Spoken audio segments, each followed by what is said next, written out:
calligraphy on deliverable check sign. And I keep talking, no message boards, respect boy. Stop trying to learn how to say. Hello, universe. Welcome to Pickathon Podcast, episode 27. I'm your host, Zale. Today, my guest is They Hate Change, who's one of the real amazing highlights for me of the whole year. One of the things that just kind of comes up for me and thinking about They Hate Change is like, it's kind of the reason, one of the reasons I love, or we can do, been doing Pickathon for 24 years. It's all about discovery.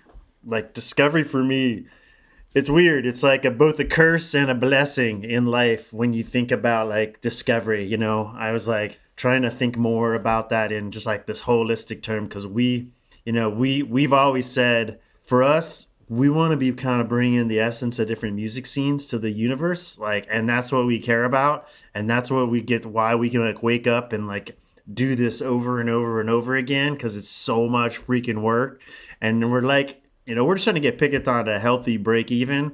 The road we've taken is kind of wicked. And I was just kind of breaking it down in my head. I was thinking, why? Why discovery? What the hell what's up with that? Why, besides just we like it. It's kind of for me, if you think about it in the history, discovery kind of pushes the world forward. It's sometimes probably when people are going off to do some kind of adventure or something, either it was a big deal or no one paid attention to it because they got just busy. But whatever things that are found, things that are discovered, it's the points in time when the big changes happen. I don't know to say that we're that, but it's kind of for us, it's been having the people come find something they had no idea about. And a lot of times it totally can stick and make this huge dent in pop culture we always wanted. The really hard things though, I just straight up hard is, why would people come to a festival that they don't know anybody? That's kind of been our curse, and that's took us a long time. They might have known somebody, but we weren't pure enough. We mix up too much stuff, and it's just harder than the commercial way. Why would you think about doing this type of format if all you had to do was just go out and find yourself a big parking lot and throw up that stage and throw a bunch of cash down and bring the big artists on that already have the big numbers, and you're done. And that's the formula. You just it's all about cash. It's all about money. It's not about culture so much. And it can say it's about culture, and I'm totally down. I think there's a place for the big festivals, and they're successful too, because a lot of them have their own culture. But the formula of some commercial music festival, but being the same lineup that 40 other commercial festivals, because those are the hot bands, it just seems so damn boring. Because what are you learning in the world? What the hell is gonna happen if you're the 40th version of the same festival? Who cares? And if that was our world, all we had to do, I look back, we had a day job, just kind of say, be totally punk rock about it and say, I don't need to make any money. Eventually Pickathon's at this place now where if it's going to survive and kind of go on, I'm I'm quitting my day job. Now I'm in. I'm we're going to figure this out. Enough, the word is out that people kind of come to the festival because they expect that. And we're trying to balance it with some names that they kind of know, but it still kind of falls more towards that kind of discovery side, because at the end of the day, that's our perspective. That's our point of view. And if we can't exist in that point of view, we don't got a lot to offer. If it's not about the essence of the world, of the music scenes, and I'm telling you that almost always falls to the discovery side, because a lot of the folks who just kind of hit it are kind of in that victory lap, and they might be pushing it. There are the rare artists that just constantly keep pushing it out there, which is super awesome. But more times than not, across the music scenes, it's just somebody hungry, somebody coming up, somebody just making something together, that's never existed, because they've got this passion and fire, and that needs to come to the world. And there's not enough of festivals like us, in my opinion. You need more. It can't just all be about the stuff that that's just like our commercial success or nothing, then nothing's gonna change. No, nobody's gonna learn anything. Nobody's gonna care. Like the world's just gonna get kind of like boring, and that's not a festival that I think I would ever want to do.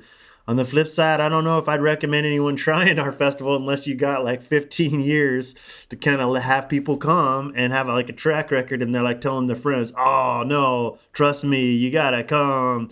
You don't know anybody," but that's the point, you know.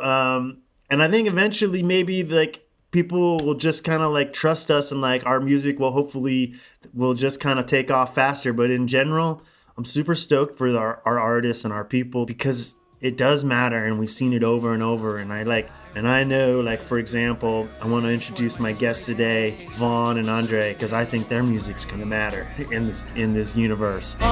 Speeding through the lights, traffic guys in the sky. Who rarely ties fishbowl? I took the two sign. Y'all gassing, I'm steady passing. I'm in the beat, the wagon swagging with my tongue out laughing. How you guys doing? Shit, cool. That was a great intro. Yeah, I know. I was like, dang. I mean, what else is there? You know, you guys aren't copying anything. You're making something. I hear that for sure. We try to we're influenced by a lot, and we try to pull that in and make that known, you know, but exactly, we're trying to go forward, not backward. You know what I'm saying? Exactly. And you know that doing that, because again, sometimes when you are trying stuff, like you're on the brink of like failure, where it's like, all right, this could be good or this could be really bad. It's like, let's try to see how really bad it could be. Yeah, I mean, you guys just looking at the kind of genres, I was thinking about, like, I mean, just in your music, I mean, I hear like drum and bass, hip hop, kind of jungle, footwork. There's kind of post punk, and I've even heard you guys say sometimes like there's like the krautrock rock and emo, which is Yeah. I'm not saying it's not true, because it's true. No, so like sure. if people are sitting at home like perked up going, what the hell is that? Like, you gotta listen to They Change, because it's gonna tell you what that is. Yeah, For sure. absolutely. And it's like that's the stuff that we listen to, and we try to make it like inviting for everyone. So if you do hear some of that stuff, it's not a mistake at all. Exactly.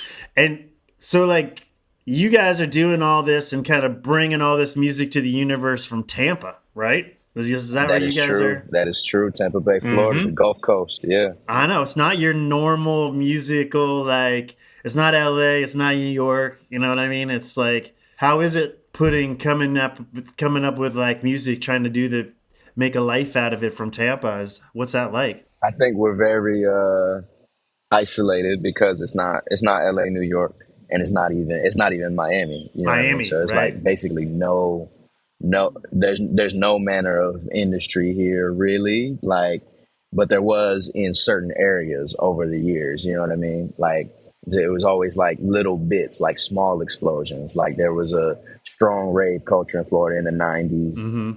That label Fueled by Ramen. They were born in Florida, in Tampa, I believe. Like Tampa, like Gainesville, like, oh, really? You know what I mean? Yeah. So like, you know, little small explosions that come out of here, but people don't remember like, oh yeah, it's a Tampa thing, or this came from here, because I don't know, maybe the people that came up out of here, they're not really attached to it in that same way. You know what I mean? Like, I think Aaron Carter and his brother, they're both from Tampa. You know what I'm saying? Like that whole Backstreet Boys bit was like Florida adjacent. You know what I'm saying? Like all that shit. You know, like. But I think there's never a strong connection. Yeah. For like the people that blew up out of here. So it's kind of hard to, or I'll say historically, it's been hard for artists from here to really crack off in a industry way. But I think it's changing now. I bet. I mean, is there labels, anything there? I mean, you guys are on Jaguar now, but you've been on some other labels. Yeah. Where did you guys start on any labels or your own label in Florida? Not out here. No, not here in Tampa. No, not necessarily before. We were on a label called Death Bomb Art. Where was that from? They're from LA, and they really are like I would say ethos wise, come from a very similar place as Pickathon. Like, very much just like, yo, all right, cool. Well, you know, we're just gonna put out shit that nobody's ever heard of and hope that, you know, it can push culture forward. And that's exactly what they did with us. They found us like really randomly on the internet, and you know, they were just like, yo, do y'all want to put out a cassette with us? We were like, yeah, of course, like definitely. And it just went from there. They just Was that Cycles? Mm-hmm. Which Yeah, it was Cycles. Yeah, exactly. yeah, 2015. Exactly. Yeah. Yeah, man. Yeah, people somebody listen to the music. Yeah. Hell yes. And you guys, well, that was like you guys. I saw you on Spotify. You re-released it. Did do, yeah. We Yeah. did with like some demos and stuff. Yeah, it wasn't. I didn't see it out on the original. Yeah. And so, was that also true with like Meters and Now and Never Again? Those are all on the same label. Yep, that was all Death Bomb Mark. So Death Bomb was basically like they were just letting us do kind of whatever. Like we were really trying to dial in the thing that we do now. Mm-hmm. But it was just like we did it in pieces.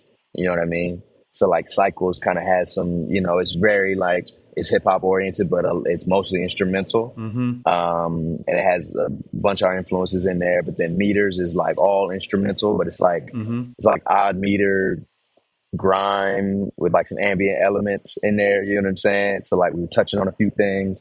Then Now and Never Again is like shoegazy ambient rap, but then there's like some, you know what I'm saying? There's like the Jungle and Footwork stuff creeping in there as well. You know what I'm saying? Yeah, like all that shit. Like, you know, so they just allowed us to just rock for a long time, just like doing whatever we wanted and allowing us to dial it in, you know, because I think they thought it was already good. If that was our final form, great. You know what I'm saying? But it really allowed us to hone in and focus in like the best parts of everything that we like and then how to put it together. So tell me how you two met. Where did you meet?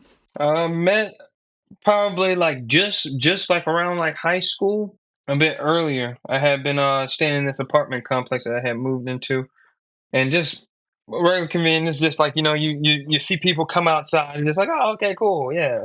Then this person stopped me walking down the stairwell going to my mother's car. I had to go get her purse. I was like, hey, you want something that's in this mysterious jacket that I have in bags? No. No. Then all of a sudden, this person just kept popping up, and I was like, and they obviously don't live here. We've never seen them. Then Vonne just all of a sudden just started popping up at the basketball court. But yeah, so after that, it kind of really continued. But prior to that, though, it was like Vonne had already been making music before me. I was just a listener. Oh, really? And so they would come, they had a bunch of tracks. I was like, yo, you gotta, and just like I didn't know what the hell I was doing anyway.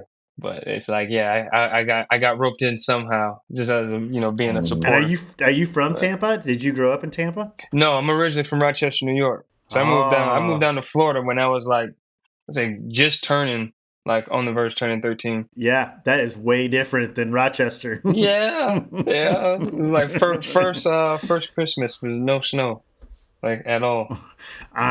Yeah, like just crazy. Hell yeah. And Vonne, you're from Tampa? I am, yeah. Born and raised in Tampa, from an area called Palm River. It's like kind of unincorporated on the south side of Tampa. And yeah, that's like where being over there gave me my fullest vision of like, okay, I can for sure like do music, because the biggest rapper out of Tampa, he's from there. You know what I'm saying? Like he lived around the corner from my grandma's house. You know what I'm saying? His name is Tom G. And that's like, if anybody knows any Tampa music nationally, from that could probably know Tom G. Probably anyway, or maybe at this point, Doechii, because she's like huge now. But like, but shit, all of us from here, we came up on Tom G. Oh yeah. So just growing up over there, like that just gave me the whole like, I'm like, okay, cool. Like my man is like making songs and saying Palm River in the songs. I'm at Palm River Elementary School. Like I can for sure do this. Like, you know what I'm saying? Like there was no question. Yeah. You know. And was it just like DIY? Like you just like started getting equipment? Like how did you start? First, no. This was like when I first started, like people weren't even, I won't say people weren't, but like home recording for rappers wasn't cracking like that just yet. So we were still like going to the studio. I was a part of a group with Tom G's younger brother. We had like a group, and we would go to the studio, like pay for studio time. It's like, all right, cool, we in here for 2 hours, and we got to knock out these songs. You know what I mean? But then from there, like so this was like 2008, probably. Yeah, it's like 2008, and then slowly things started creeping in where it was like, okay, hey, yo, there's this dude across the street from the apartments, and he has like a studio in his house, like, you know what I'm saying? And like, it was like, okay, shit, so we can record like all the time type shit, you know? yeah. And so we would do that. And then once we figured out, okay, my man across the street this is all he has, like gear wise, we just need to get that. So we could just, you know, have our own shit. And once we did that, it became very DIY. It became, okay, we just like, all right, we're knocking out 20 albums, you know what I'm saying? Just to, you know, like just because we can. Yeah. So that's where our DIY ethos really came from. It was funny at first because Vonne had been like secretly producing, making beats and stuff. Now get over. Like, yo, what you think of this? Buddy off internet just sent this over. They have like this crazy robotic tag, and I'm like, yeah, it's all right. Sound good. And so, all right, it's me. And then FL Studio. The alter ego production days. Yo, Is that how he sucked you in? Was that like the thing he sold you? Oh man, I like this robotic tag. Nah, it was. I don't know what the hell it was. It was like, yo, I could. It was just more so. I would just kept offering so much input to the point where, you know, I don't think they were thinking I was being annoying about it. It was more so just like, well, why not? But here I am. I'm thinking, I was like, well, I'm not this. Like, I didn't know. Just I should try it. Right. That was it. Yeah. And here we are. That's pretty awesome. And it's like, I mean, were you like playing like parties in high school? Like, were you guys already kind of like trying out your material? Were you doing other, like, what was like, how did you cut your teeth together? Yeah, high school was On the go. Yeah, high school was like the pay to play shows at like the local venues.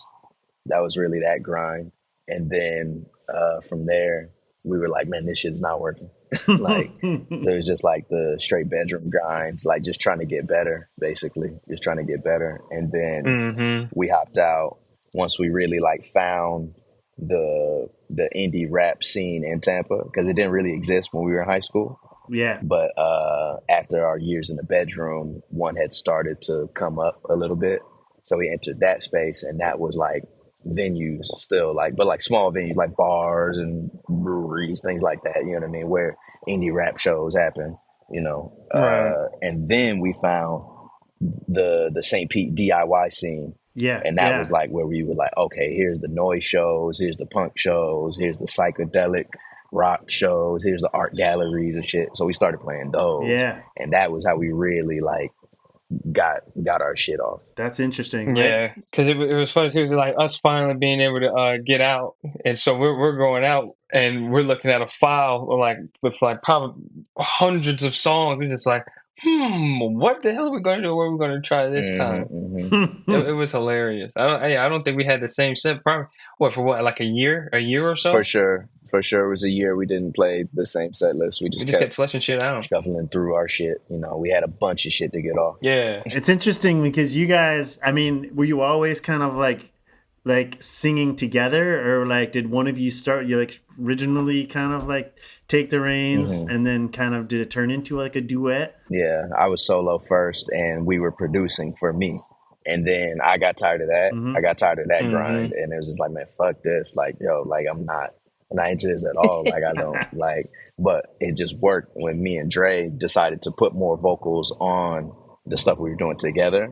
Yeah. You know what I'm saying? Like we came to that agreement to like, let's just like do more vocals. And yeah, that's how it became the duo. What's cool, I mean, you can tell you guys came up through kind of a live world, because you know, a lot of times folks are coming in from a studio perspective, right? That's all they do. And then when they come out on the road, it's like, it feels more studio like, you know what I mean? They're not, the live show isn't there, like the energy, the kind of, but you two, man, are like almost like as much of a live show, like in your presentation, it's unbelievable to watch, to see you to like playing off of each other and just the dynamics as like singing and the energy. There was a friend of mine who originally kind of saw you open up for a band. Well, we won't name them, in Portland, in Doug Fir, Okay. if you remember. Yeah, I do. Yeah. We gave. They're like, screw that other band. They Hate Change stole the fucking show. Wow. That was like they literally like left after, because you guys totally brought the house down to a point where they're like, there was nothing left. They're like, somebody's got to match that. You know what I mean? The bar was set super high. And that's like what kind of like totally sold us. We're like, because it's just super cool. Like there's, you know, that style when it's like, That's tight. It's meant for a live audience. You know what I mean? You guys are like seeing people, like making people feel it live, which is really cool. Dude. You know, and it shows me that kind of, you guys came up through that kind of scene. It's funny because I go down there. My wife is from Clearwater. She grew up in Clearwater. My wife, Wendy. Yo.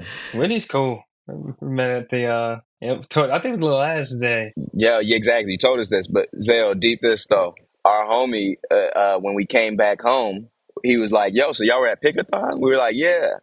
He's like, yeah, you took a picture with my aunt. Our homie is named Matt Galloway. He's a chef down here. And that's like, yeah, that's our homie. No way. I swear. Really? Yes, he's a chef and an artist down here. I mean, you know, but yeah. That's so weird. Right? Very weird. He was like, yeah, I used to go to Pickathon like all the time. That's so cool. Yeah. He's the boy for sure. We love Matt. And so his does he have a sister like Martha Galloway? Sure, probably. Like, is that? Shit, you haven't known? I don't know. I think it's the Galloways. I'm pretty sure. Like that's right. actually. Yeah. I'm gonna go out on a limb and say yes because Martha Galloway is like one of my wife's best friends growing up in Clearwater. There you go. So it kind of closes that loop, but it might not be. It might be Galloway clans, but we're just gonna call it and claim it. It's so funny because when I want to go to Tampa. I mean, to St. P. Moore. It's like it's hard to describe like Clearwater because people call them Clearwater. You know, and I will say it is like one of the most beautiful beaches in the universe. It's like it's the most crazy Americana stew. There's like the richest people, the poorest people, but it's like this. It's just like this resilient, cool place. Like the nature, wherever it can grow, like with all the strip malls and stuff. But it's still the most beautiful place in the universe, man. Like just and it always feels like St. Pete really kind of is like the really thoughtful place there. Like there's cool art, there's cool food. I'm sure there's some cool venues. There used to be. Coming and going. Yeah. There used to be cool Coming venues. and going. Yeah. But it'll come back around. Bug hit everybody. It'll come back around for sure. Where is it at now? Is it kind of moving into Tampa more, or is it just kind of venues having a hard time? Yeah. No, just venues having a hard time in general over the last few years. But there was a strong amount of venues for a long time. Then those died, but the DIY venues really they picked up the mantle. But then once the pandemic started, that died as well. You know what I mean? That killed a lot of things creatively, you know. But now I think things are coming back. You know, it's just people need the capital and people need the what's the word I'm looking for? The interest, I think, to really somebody has to be the guy to be like, I'm going to spend $100,000 to open up a new venue for no money, basically, you know. So soon come though, you know. Like what you said earlier, Zale. Yeah, man. Somebody has to be the ones that, starts the festival that bring cool people in. Yeah. And I mean, venues are so crucial, right? They are without venues, it's really hard, local venues, and it's just, it's kind of sad because a lot of the big markets, it's kind of all owned by a couple companies now. And they're kind of designed for the high end, and the low end just either doesn't exist or it's owned by the folks in the high end. And it's like a little farm league that they put on. Definitely. So Yeah, it sucks. What was some of the cool venues though that closed down? Like I was curious. Ooh, some of the cool venues that closed down. I'll say there's venues that just really aren't what they used to be. But I'll say the Orpheum, that was the first venue we ever played at. Yeah. And I wouldn't call it a cool venue, but it it was a venue for sure. And it was very solid. I'll say one that's been resilient over the years is Crowbar. They're sort of like the last bastion of like the old venues that are still around, and like that's the venue where like I don't even know what the capacity is, but like if Japanese breakfast came to town or like snail mail or something like that, like they'll Right. be at that venue. Okay. Yeah. You know what I'm That's saying? fair. Like that's their venue that they would come to. You know what I mean? Right. Like that's Yeah. that spot. So they were cool, but there were venues like the Loft down in St. Pete that were really solid. Like when we first started coming down here, that was like a DIY space, but it was so sick. Yeah. DIY spots like Shangri-La Gardens. We had a few DIY spots. Shangri-La Gardens was like the one for sure. Paper Crane. Yeah, Paper Crane, DIY, but really solid venue. Like these are all just like great venues that just don't exist anymore, man. But they were like, I mean, we were there. Right. You know what I'm saying? So they were obviously essential in some sort of way of pushing things forward. But there were tons of other bands that also don't exist anymore because they just didn't have the spaces to thrive in, you know? It's interesting. It's like, did COVID kind of kill them? That was the kind of death knell for For them? sure. Because it was based around the house scene a lot as well. Like, not house music, but like literal houses. Like, it would be a bunch of people. It would be like a house share. Right. And the people would throw shows. You know what I mean? Like Shangri-La Gardens, it was a house. It was like 5 or 6 people living in a house. And like, let's throw a show. Or the Pussy Palace. Or that was like 8 girls living in a house throwing shows, you know what I mean? Like, but yeah, pandemic is like, well, shit, we don't want people in our house. It's not even safe. Yeah. And then the rent went up, you know what I mean? Like, rent went up, inflation, all these other things. So it's like, okay, now it's not even, you're not even getting a house share anymore. Like, people aren't, you know, renting out a house, splitting it 5 ways anymore. Yeah. You probably had to split it the same house 10 ways, you know? Totally. Yeah. People were like, I'm going back with my mom. Exactly. Yeah, and I mean, it's hard to kind of like build that kind of support system for that discovery stuff without those small, medium, you know, and like I remember like when we started like the festival, like the hard, it's kind of like a house show. Like we were like, oh, let's put on a festival, and got my brother and my mom and all of our friends, and we're like cooking dinner for everyone, right? Like, and we're just having like there's like 100 people there. That's where it comes from. I love that. And then it's like it goes, you know, we're giving money to like Kebu. We're all like idealistic. But soon your friends after like a year or two are like, yo, Zale, man, I don't know if I can take off a month of my life and go for free. And just like, it just like, it gets hard. Yeah. You know what I mean? Like to be that DIY kind of like be support system, even though it's awesome and because people got to eat and all that stuff. And so it's like, if you survive that, that's like gauntlet number 1. Okay, well, maybe I'm not going to pay myself and I'm just going to pay some people to be professional. And, you know, it kind of gets worse and worse as you try to do more. Like eventually you kind of need to be, everybody's kind of a pro and you can't ask everyone to work so for free.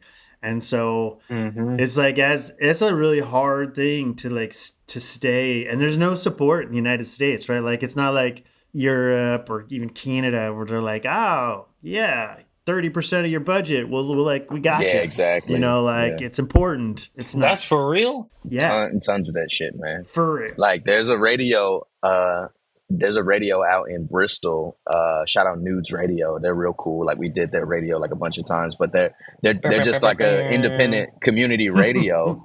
But like they just recently like posted about getting like a government grant, and they were able to like revamp the studio. You know what I'm saying? Like get like all new gear and stuff, like at least like 10 grand in gear just for the studio. It's like that would never happen down here, especially in Florida, but definitely in the United States in general. I don't know a local government that's just going to be like, what are you doing? You're doing DIY? What? No, absolutely not. Arts does not make the cut anywhere. Art. You know, like, no, that's not, you go figure it out. It's like, yeah, totally. It's kind of sad, but it's kind of like made everybody super hard and like pushing through it. Like if you get through it, you know, I wish there was more support. Like Portland has somehow luckily kind of kept a bunch of scrappy venues and it's lost some. Like Oregon, festival wise doesn't have a ton. Like there's and we're getting completely assaulted by the massive big boys that are running the commercial festivals. Like they're coming in and like we're the only real festival that didn't get knocked off the block because it's hard to copy us.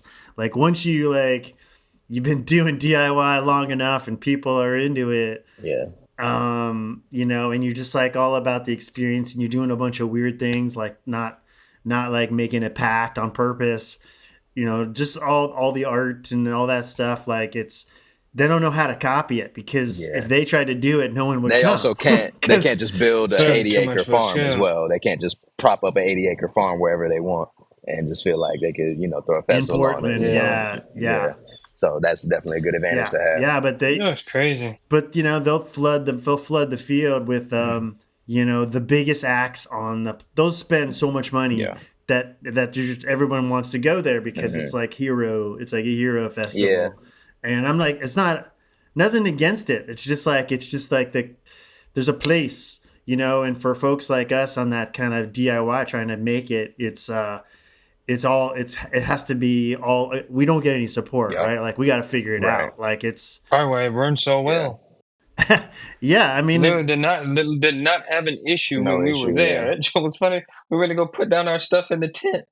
I was like, I no longer feel like uncomfortable anymore. Like this is crazy. Go have a drink. Yes, this is nice. Definitely. So, what did you think? Yeah, you guys. This was your first year Pickathon. We came back like this. Go!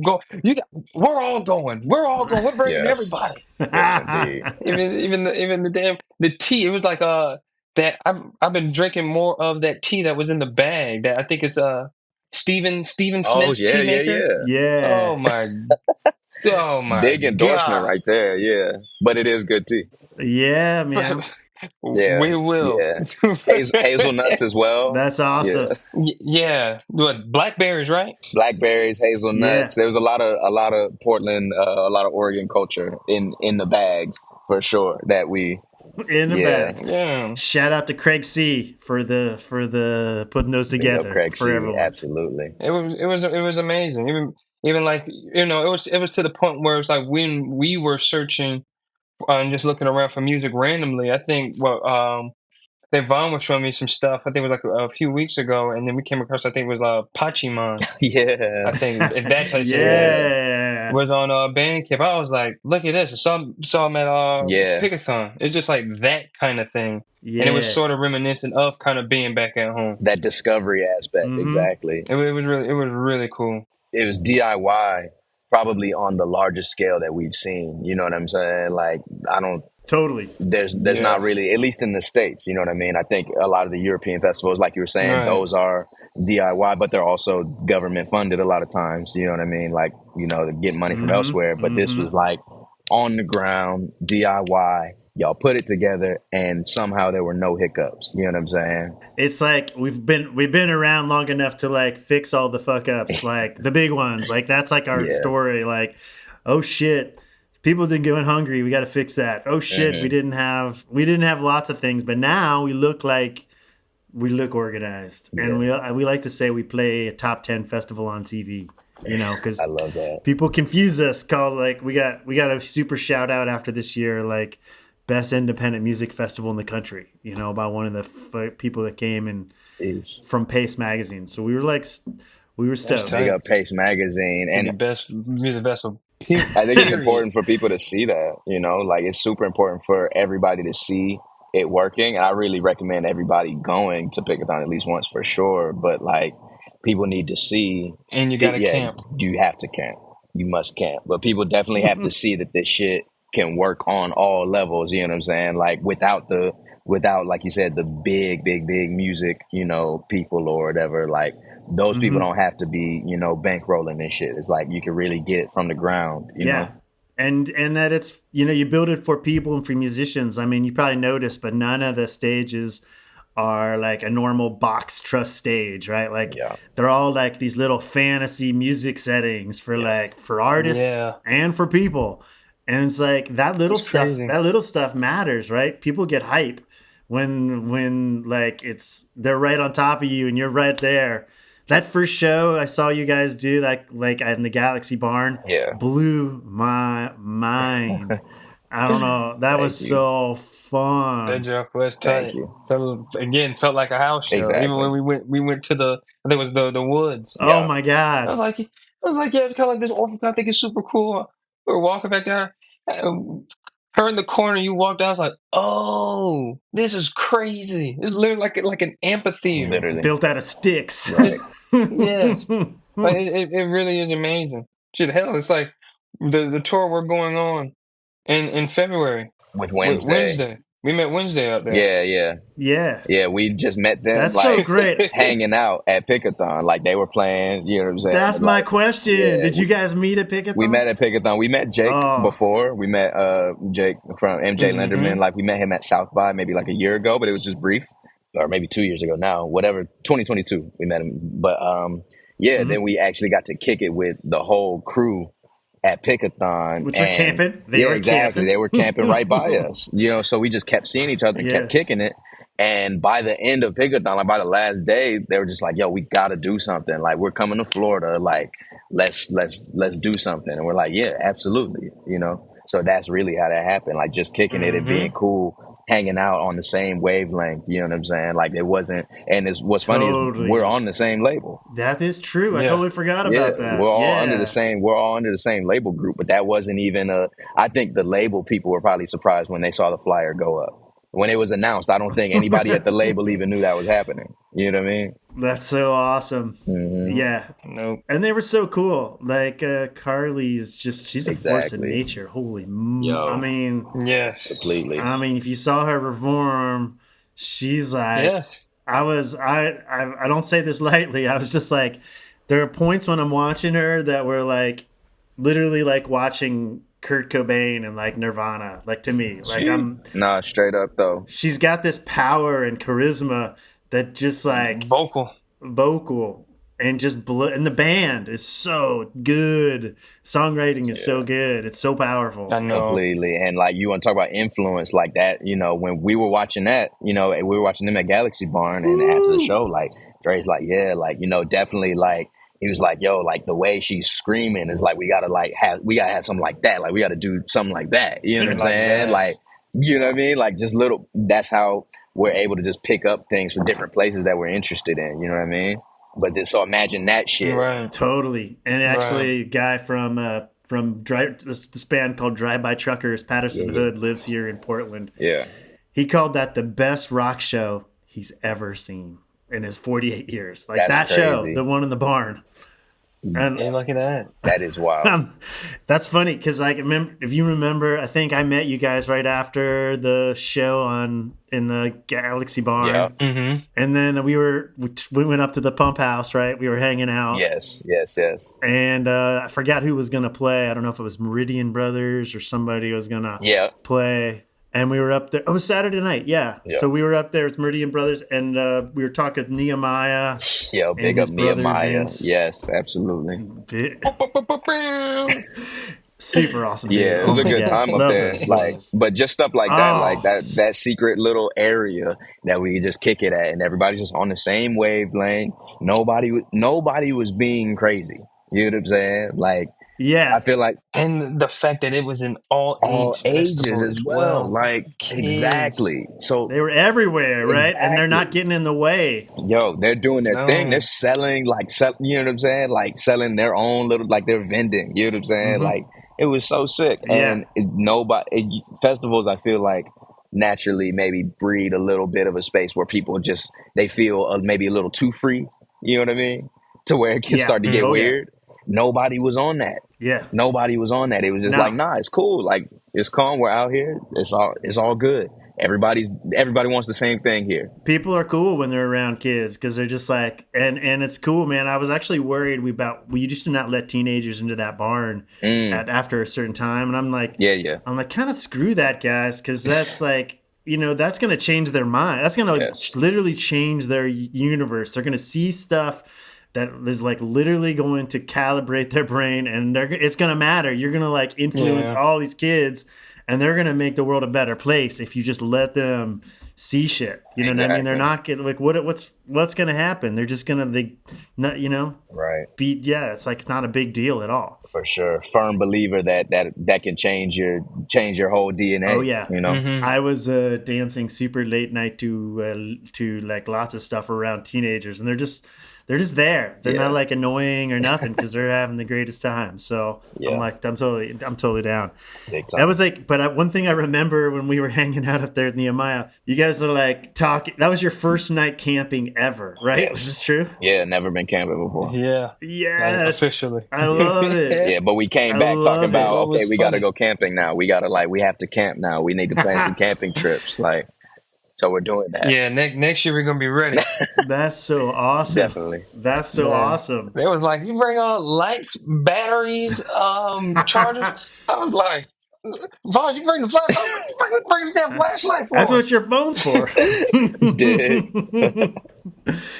I was like, are you guys gonna find your spot? Like you wandered back off in these little trails off in the woods, but I guess it all worked, right? Yeah, it completely worked. It was out. cool. Yeah, it really was. Even the weather was perfect as well too. Like it wasn't like it was like those light sprinkles. Oh, it's yeah. like, man, this is the first time we're hearing about this. Yeah, felt bad that we never even came out there. But yeah, next year we're coming. We're going. Exactly. Regardless if we play or not, we're coming. Get us a plot. I love it. You're always invited, so that's a fact. We got you covered on the camping too, anytime. Jeez. So that's so awesome. Like it was hilarious too. Like on Saturday, I think you met my wife. Like the wood stage was like I didn't see that one, but tell me about it. Was it just mass people dancing out in the woods? Come on. Unbelievable. Tim LaVarge, that's awesome. Like Dre said, it was like an amphitheater in the woods, but it felt like playing at a DIY show in somebody's backyard. You know what I'm saying? That's what it felt like. You had 2,500, 3,000 people out there rocking you guys. Jesus Christ. That many? This is like kid. Yeah. Kid on like shoulders up, like rolled front. It was just like, hey man, this is crazy. Yeah. And it just is outside. Yeah. And we were like, when we were sound checking, going around clapping, no echo, no nothing. Yeah. I was like, oh yeah, this is gonna be good. Like no idea how y'all figured that out, how you figured out acoustics and shit out there, but it was perfect. And it was it's a life changing. We're hyping it up a lot. We're hyping it, but but it really was that. You know what I'm saying? Because it just made it so, I don't know, like you said, it could be a life changing experience for the people in the crowd, but especially for us as well. It's so important to change people's minds or put people's minds in that place, because I think the more you do shit like that, it pulls people away from the bigger things. Like when you start to teach people this is what's good. This is good. Messing with I'm not going to name the other entities, but not good. Let's not do that. You know what I'm saying? Teach people that, that shit is not the way to do it. This is the way to do it. Yeah. You know, you're getting spoon fed this, but I actually like this. Exactly. And so I'm going to stop being. Just try something. Exactly. I'm going to be stopped spoon fending. Right. You know, one thing that surprised me too on that wood stage set, because I saw pictures. You guys were wearing film shirts. Yeah. Where did you get those? Pickathon film shirts. Snooping around. Yeah, exactly. That's hilarious. Like somebody secret throwdown. You get it exactly, because every crew around Pickathon wears crew shirts, for their individual crews. Yeah. So we always do a matching outfit on stage. And I think we were just like, we got to find Pickathon shirts. We got to figure out how to get Pickathon shirts and rock those on stage, just to pay homage to, to the entire thing around us. We were just like, this is the best festival. So we have to show love in that way, It's so great. To the people. Yeah, man. And that's the power of all this shit we're talking about. It's just kind of coming in and people not knowing what they're in for, and you guys feeling hyped to bring your best. That discovery, man, it does matter. And it's just it's so awesome to experience it. It's a weird thing I keep saying, when I'm in that mode of mind, it's like this happiness. You're like totally feels awesome, but it's almost foreign. You can kind of remember it because you're like, you can't really access it in daily life all the time though, right? Because it's like, you got to strip away all the bullshit. Just got to be music, food, hanging out, and discover, art. And then you're just like in this happy place. You just can't, and if it's, as long as it's, it's all jiving, it's awesome, right? And I just want to thank you guys. You guys have been great guests today. It's been super awesome to talk to you. And I'm really stoked to see where you guys take this, because I think in the world that you guys you're in, you're original. You're really original, and your music hits deep, and it's amazing. And I'm excited to like watch you guys and just like be a fan, and then just like, be friends, connect. It's gonna be good. Thank you, know Zale. Seriously, thank you. For sure. And big same. Yeah. We definitely appreciate everyone Right. who was involved with the festival as well, but also just to be a part of, the Pickathon history. Because again, when you were even talking with some of the staff or the people that was coming, it wasn't like, oh yeah, we heard about it, we came. No, it's like, yeah, I've been coming here since I was like 12 or 13. Yeah, I've been volunteering. I was like, oh wow, so this is like a thing. Yeah. It was cool to kind of be a part of that. For sure. That's what we want to do. And to continue. Can we cook next year? That's our volunteer role. We want to cook next year. Hell yes. You can. Yeah. Yes. We're gonna figure it out. It's gonna be glorious. Hey everyone, thanks for joining us. This is the end of Pickathon Podcast, episode 27. It was so awesome to talk to my guests, Dre and Vonne. They hate change. Go see them. Go support them. Go buy their music. Go out, watch them on tour. Yeah, let's change the world. Let's make it a cool place, everyone. We'll see you, everyone. Bye. Take care. You've been listening to the Pickathon Podcast. This podcast is produced by Zale Schoenborn, Tanner McCullough, and Evan Throckmorton. Our artwork is by Travis Bone, and additional support by Ryan Stiles. The music you heard in this episode was by our guest of honor, They Hate Change. The songs included were Opposite Side of a Bad Day, Ozone, and the one we're riding out on right now, Stunt, or in parentheses, When I See You. Please remember to rate, review, and subscribe wherever you hear your podcasts. And tell a friend about where they can get on the Pickathon bandwagon. Be sure to check out our Pickathon Patreon, where we have exclusive interviews, content, and insights into the Pickathon world. Thank you to the whole Pickathon family. And like Zale said, we'll catch you all next week. Gold on my teeth, I'ma stun when I see you. Stun when I want to, stun when I need to. Pull the ill fade, nah, stun. Yo, I might put some diamonds on my wrist. South London bunnies always jumping for my hit list. Freeze, you a misfit. Breeze in an instant, cause I don't need no rap talking about me on that pimp shit. Please, got a maid bitch at home. She rock my Shell and cologne. I rock Chanel number 5. You smell it in all my clothes. It's that Gulf Coast soul. Post-punk, crunk music, boy, better know. Like my name, Briscoe. Whoa, ain't no other way to play the game the way I play. I sell it to you straight before I ever tell a fake. Walk in the room, screw face, make them faint. Ain't hard to tell that my name, ho, wait, that's change. Golden flow, your hoes will know. Yeah, there's penny lovers, teeth, rosy gold. Yeah, I went through some niggas down the curb with smoke. Couldn't hear